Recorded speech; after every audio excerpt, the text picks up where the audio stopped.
fases con respecto a la fisiopatología. El ancho de la clase pues prácticamente van a ser en base al diagnóstico y al tratamiento, y por último veremos el pronóstico y conclusiones. Por definición pues tenemos que esta patología es una inflamación debido a un edema a nivel alveolo-capilar. Entonces va a tener ciertas características para poder identificarlo. Una es la hipoxemia, que no responde a la chikungunya, y la disminución de la distensibilidad pulmonar. Las causas pueden ser tanto pulmonares como sistémicas. Estadísticamente, el 5% de los pacientes que están con ventilación mecánica en los hospitales van a presentar este síndrome. Sin embargo, aunque sea caracterizado como leve, un tercio de ellos van a progresar hacia fases más graves, y con respecto se vayan asociando factores de riesgo que más adelante los voy a ir mencionando. Significativamente va a ir aumentando la proporción de pacientes que lo pueden ir padeciendo. El desarrollo se comenta en bibliografías así previas, no encontré algo más específico, pero que se empieza a desarrollar de 24 a 72 horas. Sin embargo, ya con estudios actuales podemos identificarlo de una forma más temprana, incluso hasta hacer cosas para prevenirlo. Y nada más les puse esta tabla para recordar la clasificación y cómo se correlaciona de acuerdo a la severidad con el riesgo de mortalidad. ¿Qué factores de riesgo tenemos? Pues como siempre, mientras más grave es el paciente, más riesgo va a tener de presentarlo. Las enfermedades sistémicas son los que, mientras más involucrado o comprometido esté el paciente, más riesgo va a tener de presentarlo. No necesariamente tiene que venir la patología directamente del pulmón. En sí, pues siempre hay que recordar que la inflamación y el mal manejo del soporte nos puede llevar a eso. Los modificadores de riesgo, prácticamente todo es factor de riesgo. Sin embargo, hasta las bibliografías recientes comentan que la diabetes por sí sola, paradójicamente, establece un riesgo menor. Sin embargo, si se asocia a alguna infección, pues ya puede incluso duplicar el riesgo. Las causas directas como indirectas, pues ya muchos desconocemos. Sin embargo, para presentar algo más novedoso, está la lesión inducida por ventilación mecánica, que ya les comentaron en las clases previas. Y un nuevo término que pueden ver en algunas bibliografías es la lesión inducida por el paciente. Esto, en otras palabras, son las asincronías. De los patógenos más frecuentes, esto es de bibliografía así, pues universal. Sin embargo, yo aquí nada más le agregué la tuberculosis, porque hemos tenido casos con SIDA, que fue por esto, tuberculosis, y incluso en fechas donde muchos pensábamos que era influenza. ¿Qué fases tenemos? Entonces, este es un alveolo normal. Nomás para recordar brevemente, la función del alveolo pues es el intercambio de CO2 o hematosis. Entonces va a estar conformado en un 90% de neumocitos tipo 2, y ellos van a dar lugar u origen a los neumocitos tipo 1. Entonces la función de estos de manera general o en conjunto es el intercambio de líquidos desde el espacio intraalveolar hacia el sistema linfático. Los neumocitos tipo 2, aunque sean menos, pues son los que van a producir el factor surfactante para que normalmente el alveolo no colapse. Y la función principal de los neumocitos tipo 1 va a ser pues más que nada estructural. Y aquí nomás para no perder el detalle, pues el hipocálix. Hagan de cuenta que el neumocito tipo 1 es al alveolo como el hipocálix al endotelio, y los canales que mayormente se ven implicados para el intercambio de líquidos pues es el canal transepitelial de sodio y el sodio-potasio ATPase, que es donde funciona la glucosamina. Ahora, con respecto a las fases, la fase exudativa pues normalmente se ve establecida o tiene mayor implicación en los primeros 2 días.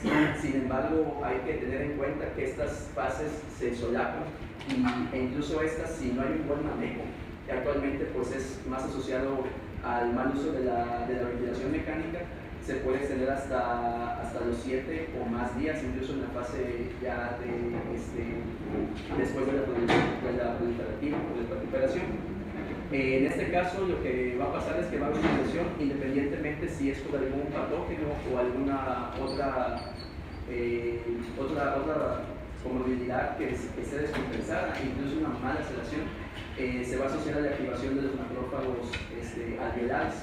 Estos van a producir las citoquinas y los T-cell receptors, que en este caso son los que van a estar implicados en llamar más células inflamatorias hacia el espacio intraalveolar, y además, más adelante, con respecto a la evolución del paciente, también se van a ver implicados en la remodelación y en la fibrosis.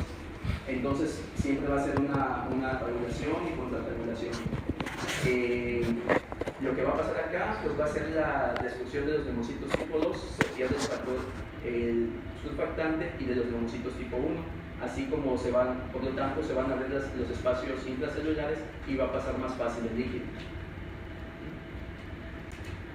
Ya para la fase proliferativa, pues aquí podemos ver que empieza el remodelado por los miofibroblastos, y esta normalmente se dice que está entre los 7 y 21 días.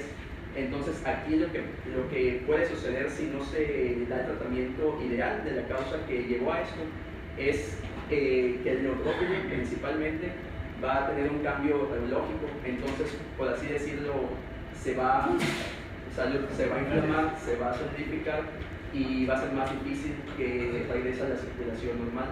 Y este estado va a hacer que siga lo inflamatorio. Entonces, de ahí el manejo del soporte.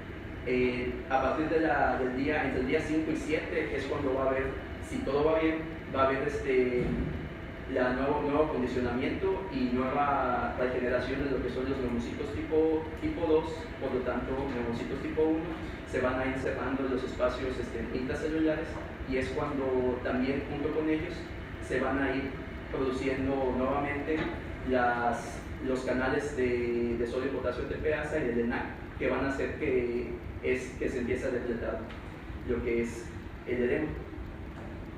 Ya para la fase fibrótica, como vemos acá, las citoquinas que les había comentado al principio son los que también van a inducir esta regeneración.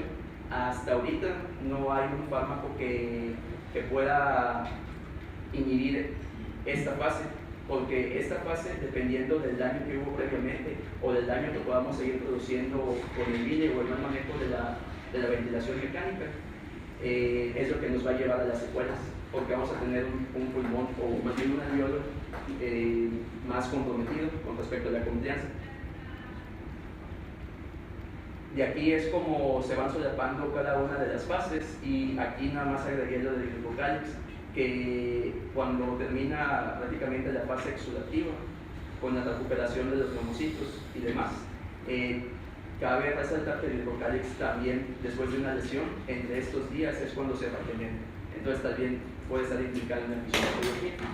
Ahora, actualmente, ¿qué tenemos para el diagnóstico? Seguimos utilizando los criterios de Berlín, son 4, ya están bien establecidos. Sabemos que prácticamente es por clínica y nos apoyamos del estudio de gabinete. Actualmente, pues aparte de la clásica radiografía de tórax, contamos con tomografía y el ultrasonido. El ultrasonido es lo que nos puede dar detalles de forma más rápida, porque puede hacerse a pie de cama, incluso con un paciente que está inestable hemodinámicamente. El edema agudo pulmonar, pues que no se justifique por falla cardíaca, pues por lo tanto aquí recalco el ultrasonido. Aquí clásicamente pues es un índice de PIB menor de 300 con un PIB o mayor o igual a 5, y la afección debe tener un inicio menor a los 7 días. En el 2006 se incluyeron otros criterios, son los de Figali, entonces prácticamente el tiempo y el origen son iguales a los criterios de Berlín. Y con respecto a la imagen y el ultrasonido, propone descartar con BNP o ProBNP la falla cardíaca, y también propone los nuevos hallazgos que podemos identificar en el ultrasonido para hacer el diagnóstico diferencial entre el edema agudo cardiogénico y no cardiogénico. Y acá propone un índice de PIB a partir de menos de 315, sin necesidad del PIB, incluso ya con ventilación no invasiva.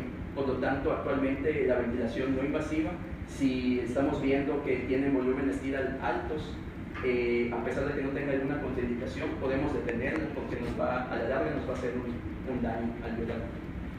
Y esta es la clásica radiografía de alas de mariposa, es una placa posterior anterior. Como se vería en una tomografía, pues hay vidrio desprendido bilateral con su respectivo programa aéreo, y en este corte axial también podemos ver derrame pleural a la izquierda. Esta es la clásica líneas B de Kerley, que abarcan el 75% aproximadamente de un corte costal, y aquí podemos ver cómo van habiendo los cambios. Todos estos cambios por ultrasonido, y cuando empieza la disnea del paciente se puede identificar por ultrasonido en una hora, en la primera hora. No nos tenemos que esperar hasta 24 o 48 horas cuando ya está la fase exudativa establecida. Entonces, aquí en el seno vemos las líneas A. Esto es el patrón normal. Acá empezamos a ver cómo se forman las líneas B, pero aún están separadas, y no hay un patrón tan heterogéneo.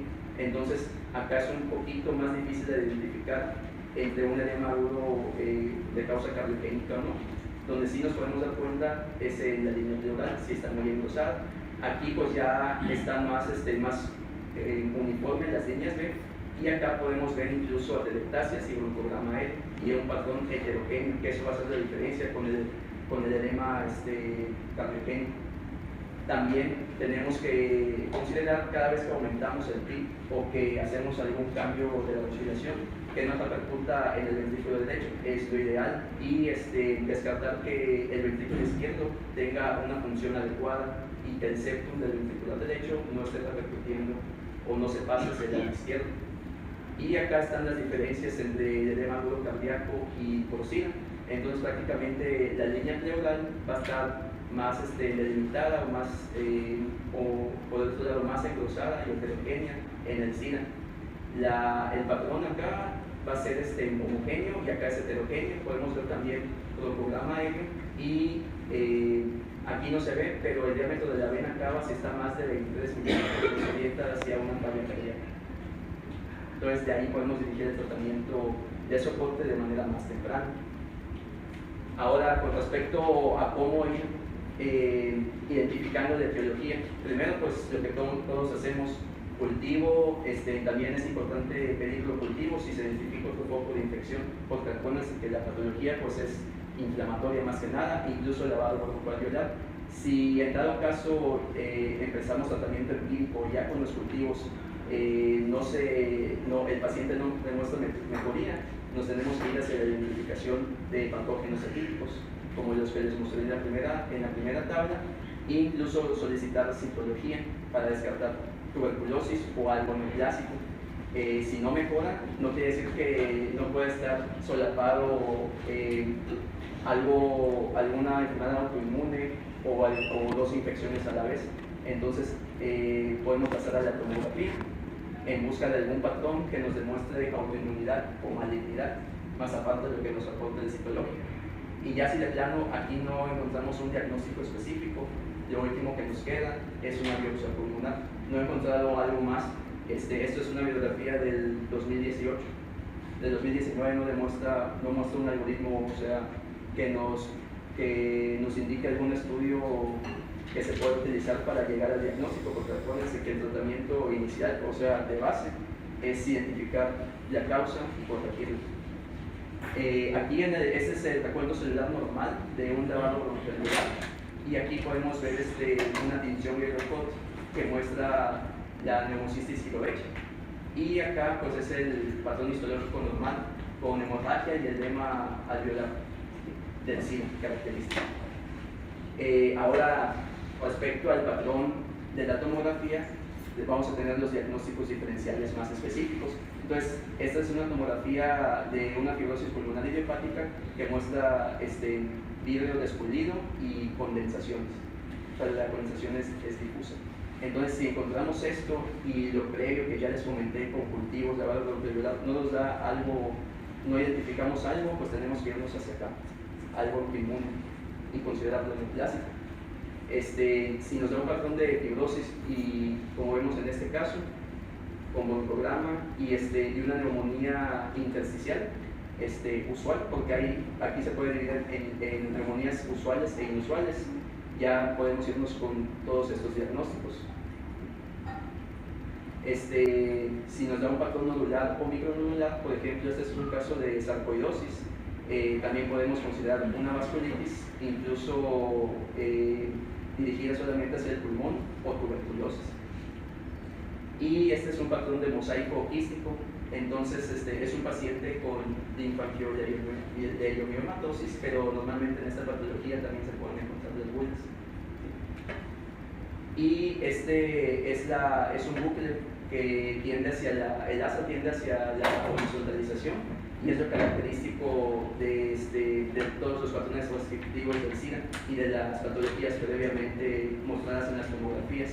Entonces acá vemos que la presión va aumentando y el volumen es desproporcionado. Entonces este es el bucle característico. Ahora, ¿qué escala podemos utilizar para predecir el SIDA? Este artículo es del 2015, el Lung Injury Prediction Score. Entonces acá, o LINX Score, se utilizó al principio para predecir el riesgo de SIDA en pacientes en contexto perioperatorio. Sin embargo, se hicieron estudios para determinar qué puntuación nos podía identificar o predecir el SIDA y tratar de prevenir las causas, las que pueden ser prevenibles. Entonces, estos son los factores predisponentes que prácticamente están más difíciles de considerar, y aquí en los paréntesis les puse la puntuación que vamos a ir sumando en caso de irse presentando cada una de estas características. Si la operación es algo de emergencia, se añade 1.5 puntos, y acá son los factores modificables. Como les había comentado, en la diabetes sumamos -1 punto, pero si está asociada a sepsis, sumamos 2. Y en contexto de pacientes no quirúrgicos, más de 7 puntos tiene una P significativa de 0.001% para predecir el SIDA, incluso en pacientes sin ventilación mecánica. Y ya en contexto prequirúrgico, incluso en las BPO se puede poner LINX Score. Más de 4 puntos nos puede indicar también el riesgo de presentar el SIDA. Las patologías que pueden mimetizar, entonces la falla cardíaca, pues es muy sabido, las enfermedades mixtas de tejido conjuntivo, medicamentos, esta es una fibrosis por amiloidoma, y acá vemos que se asoció con una neumonía, el broncograma, y por el simple hecho del uso de amiloidoma y el derrame pleural bilateral. Esta de acá es una fibrosis pulmonar idiopática con su neumonía, como en una de las previas, y estas de acá son metástasis pulmonares. Ahora, ¿qué hay con respecto al tratamiento? El tratamiento en términos prácticos se va a dividir entre si el índice de Kirby es más de 150 o menos de 150. Si tenemos más de 150, lo podemos incluso utilizar, si no hay contraindicación, la ventilación no invasiva. En caso de que haya falla o alguna contraindicación, o que el paciente esté chocado, o que el índice de Kirby con respecto al monitoreo caiga abajo de 50, los últimos artículos recomiendan pues la intubación. En ese caso, en un paciente promedio, proponen comenzar con un volumen tidal de 4 a 8, el PIB en 10, y evitar lo más posible las maniobras de reclutamiento, ya no se deben utilizar de rutina.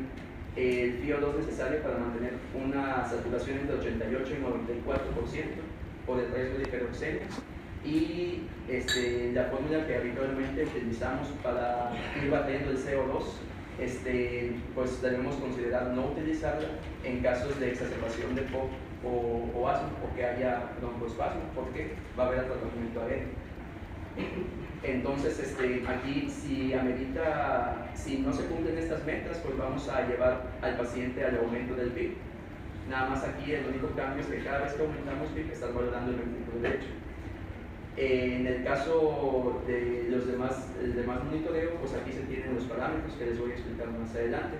Si con todas las medidas y el tratamiento de soporte así dirigido, ya sean antibióticos, inmunomoduladores, etc., no se obtienen estas metas, podemos utilizar otros procedimientos ya de rescate, como la ventilación en crono para ajustar el PIB, incluso ya el bloqueo neuromuscular. Obviamente estos dos, que más adelante les voy a contar los detalles, se han asociado a un poco más mejor pronóstico y disminución de la mortalidad. Sin embargo, cada uno de ellos tiene ciertas peculiaridades. Este de acá nada más realiza los cambios para SIDA en paciente obeso o con presión intraabdominal elevada. Entonces prácticamente aquí nos vamos a restringir máximo en 6 de volumen TIDA y nos proponen comenzar con modo de ventilación por volumen. Independientemente de la fase en la que esté y que ya se haya resuelto la causa del SIDA, el PIB en caso de IMC entre 30 y 40 le proponen mínimo en 8 por el aumento de la presión esofágica, que aquí no tenemos cómo medirlo, del paciente obeso, y si es IMC más de 40 con un PIB de 10. La saturación aquí nos la bajan un poco más, es como de un neumópata crónico entre 88 y 92%, o una presión arterial de oxígeno entre 55 y 80.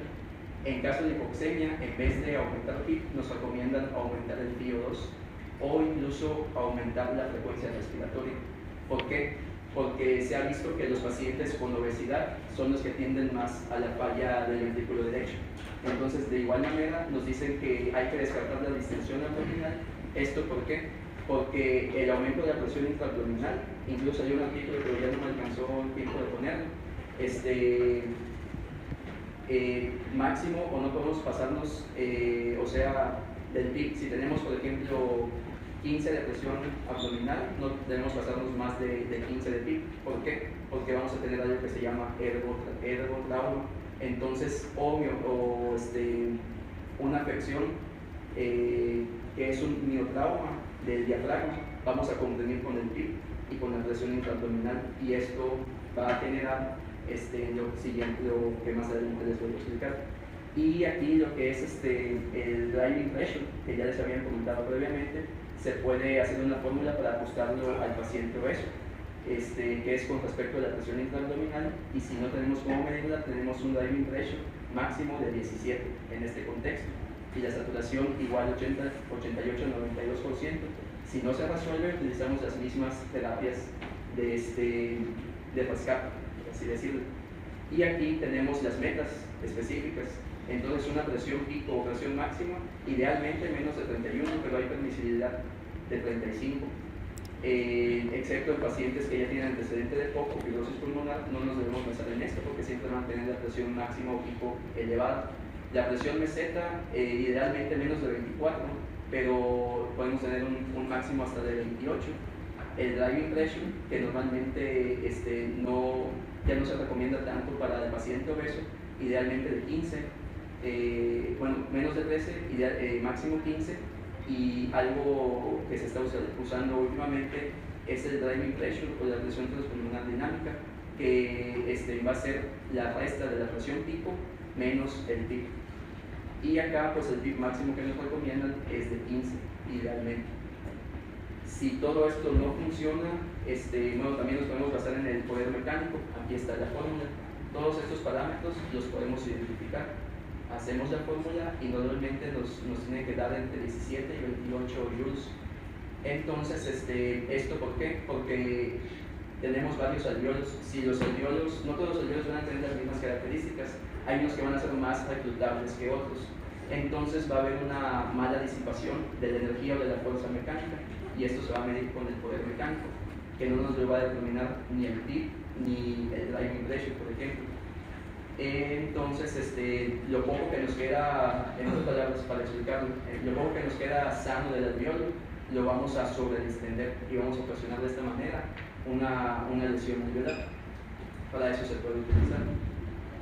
Las maniobras de reclutamiento, la más clásica, por lo menos la que yo conozco, es mantener una presión sostenida máximo de 40 centímetros de agua durante 40 segundos, que es como está aquí en esta gráfica.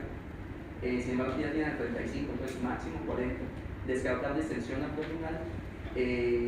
También se requiere sedación profunda y buena analgesia, incluso relajantes musculares. ¿Y cuándo hay que realizarla? Cuando todo lo previo no haya servido.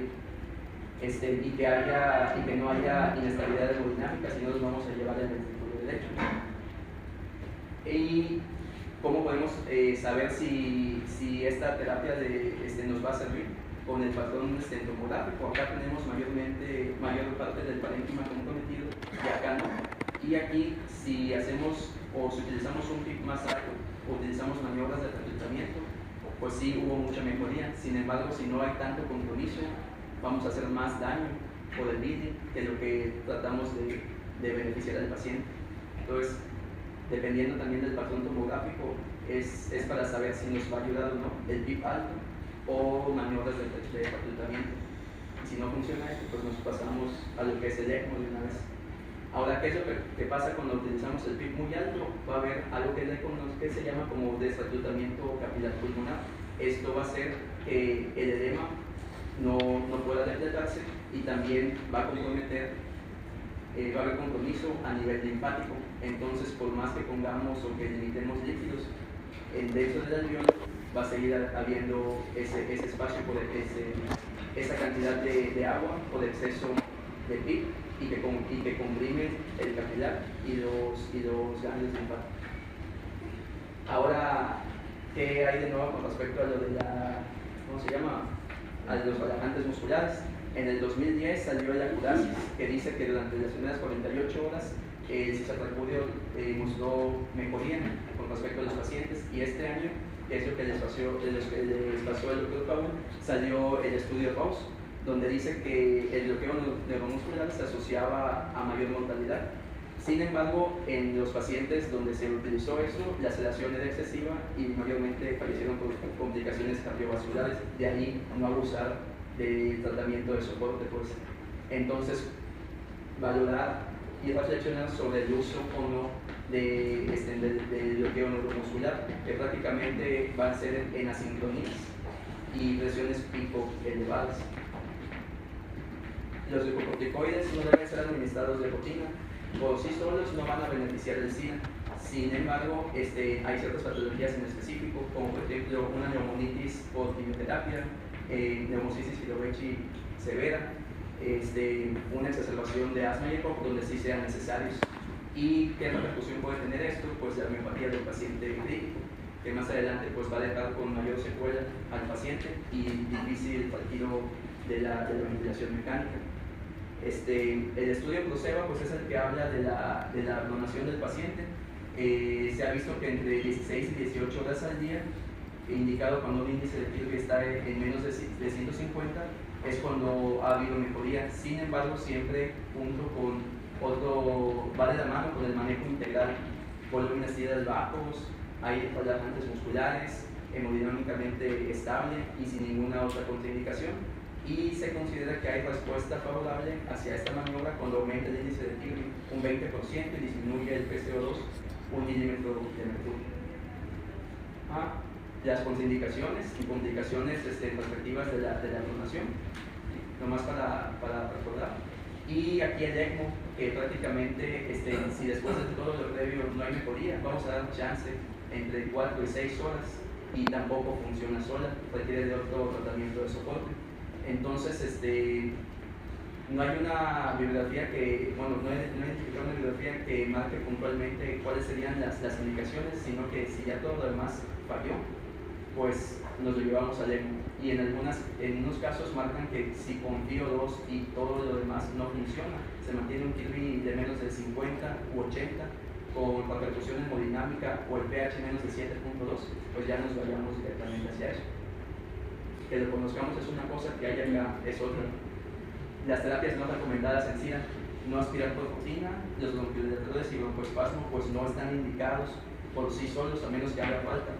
Las gasometrías ordinarias solo se deben tomar cuando se complicó un paciente o si vamos a valorar algún cambio que hicimos. La sobresedación, tratar de evitarla a menos que sea necesario, y los glucocorticoides. Y con respecto al oxígeno, en el 2013 salió este artículo que nos habla sobre la intoxicación por oxígeno. Fisiopatológicamente, pues el precursor del óxido nítrico es la arginina. Si tenemos exceso de oxígeno, vamos a inhibir las enzimas que convierten a la arginina hacia el óxido nítrico y vamos a tener, por lo tanto, menos vasodilatación. así como el exceso de oxígeno va a hacer que el óxido nítrico tarde más o no se libere de las moléculas de hemoglobina. Por lo tanto, vamos a tener vasoconstricción, aumento de las resistencias vasculares, y eso va a repercutir en una falla cardíaca. Es por eso que las metas de oxígeno deben ser bien establecidas y no tener pacientes con hiperoxemia o con el FIO2 siempre al 100. Y aquí pues el pronóstico en general tiene una mortalidad entre el 60 hasta el 60% y la mayoría fallece de falla orgánica. Las alteraciones cognitivas que se dan pueden persistir hasta el año, sin embargo se ve que están asociadas a sobresedación, y lo que más repercute en la funcionalidad del paciente, sobre todo de los que tenían una funcionalidad completa antes de la patología que los llevó a ello, es la miopatía. De ahí la importancia de llevarlos a una rehabilitación temprana. Y en conclusión, pues no hay un fármaco específico para el manejo del SINA. El tratamiento siempre va a ser de la patología de base, por lo tanto ahí el algoritmo diagnóstico y descartar otras cosas que no estén solapadas. La ventilación mecánica, tener en cuenta que eso no va a curar al paciente, eso nos va a mantener como parte del manejo integral y de soporte hasta que resolvamos la causa que lo llevó a ello. Y pues sería todo. Gracias por su atención.